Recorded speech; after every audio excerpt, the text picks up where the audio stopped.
আসসালামু আলাইকুম, সবাই কেমন আছেন? আলহামদুলিল্লাহ আমরা ভালো আছি। অনেক দিন ধরে আমার রসগোল্লা খেতে খুব মন চাইছিল, ভাবলাম আজকেও বানাইনি আর জামাইকেও সারপ্রাইজ দিয়ে দেবো। ইউটিউবে 2-3টা উপকরণে রসগোল্লা বানানো দেখছি, তাই দেরি না করেই চলে আসি রসগোল্লা বানাতে। তো যখন দেখেছি ইউটিউবে তখন মনে হচ্ছে খুব সহজে বানাতে পারবো, কিন্তু যখন বানাতে আসি আমার খুব ভয় লাগতেছিল যে শেষ পর্যন্ত ঠিক মতো হবে। ভয় করলে কি যুদ্ধ জয় করা যাবে? তা আগে তো শুরু করতে হবে। তো এদিকে আমি দুধটা গুলাই নিছি, আর এভাবে হাতে করে দুধ খেতে আমার খুব ভালো লাগে। আমিও খাচ্ছিলাম আর জিমেরও দিচ্ছিলাম, জিমও আমার মতো, আমি যা খেতে পছন্দ করি জিমও তাই খেতে খুব পছন্দ করে। যেহেতু আমি রসগোল্লা বানাবো তো দুধটা ছানা করা লাগবে। তো এখানে আমি 1 টেবিল চামচ ভিনেগার নিয়ে নেব। আপনারা চাইলে ভিনেগারের বদলে লেবুর রসও নিতে পারেন। যেহেতু আমি গুঁড়া দুধ দিয়ে বানাচ্ছি তো গুঁড়া দুধের উতল আসতে একটু দেরি হচ্ছিল, বারবার নাড়াতিলাম, ভয় পাচ্ছিলাম যে তলতে বার লাগে না যায়। তো যে একটু উতল আসছে আমি সাথে সাথে ভিনেগার দিয়ে দিচ্ছি। তার দেরি সহ্য হচ্ছে না, আর অনেক গরম লাগতেছে, সাথে জিমও আছে, তো রান্না করে এতক্ষণ দাঁড়ায় থাকা সম্ভব না। তো আমার দুধটা ছানা কাটা শুরু হয়ে গেছে আর সুন্দরভাবে ছানা কেটে গেছে। এখন আমি পানি ঝরাই নেব,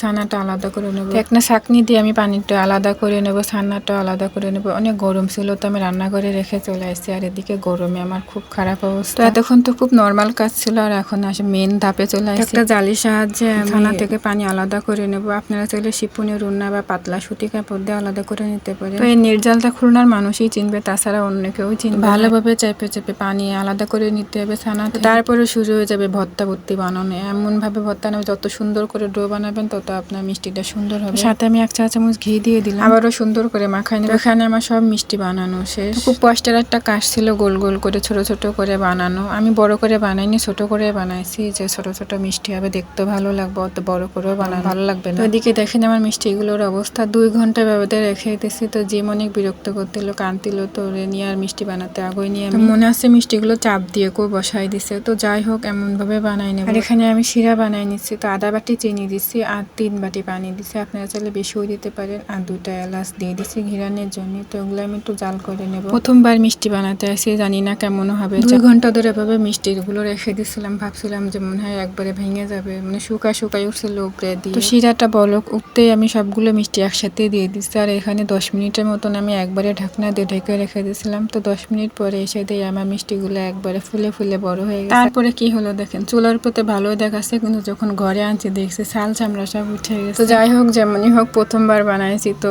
এমনিতেই ভালোই হয়েছে, কিন্তু উপরের দিয়ে একটু চামড়া চামড়ার মতন। এবার বানাই শিখেছি, তারপরে এবার একটু ভালো হবে, তারপরে আর একটু ভালো হবে। তো এভাবে শিখতে হবে। তো এমন করলে ভালো হতো, একদিকে মিষ্টি বানাবো, একদিকে শিরা জাল দেবো, তো মিষ্টিও হয়ে যাবে, শিরার উপরে সাথে সাথে দিয়ে দিলে তখন আরো সুন্দর হবে। দেখতে কিন্তু খারাপ দেখায় না, উপরের দিকে একটু ডিজাইনের মতন হয়ে গেছে। আমার মিষ্টি তো রেডি, কিন্তু এখন আপনার ভাইয়ার আসার অপেক্ষা, সে খেয়ে বলবে যে কেমন হয়েছে। প্রথমবার কিছু বানায় খাওয়াচ্ছি, খারাপ বললে কি আর হয়? তো বলছে যে ভালোই হয়েছে, তো আর কি লাগে। প্রথমে দেখলে মনে হয় খুব কঠিন, বানাতে পারবো না বা এমন কিছু, কিন্তু যখন বানায় তখন মনে হয় যে খুব সহজেই তো বানানো যায়। তো খুব সহজেই কিন্তু 2-3টা উপকরণ দিয়ে বানানো যায় ঘরে বসে। তো আজকের ভিডিওটা এই পর্যন্তই, সবাই ভালো থাকবেন, আল্লাহ হাফেজ, আসসালামু আলাইকুম।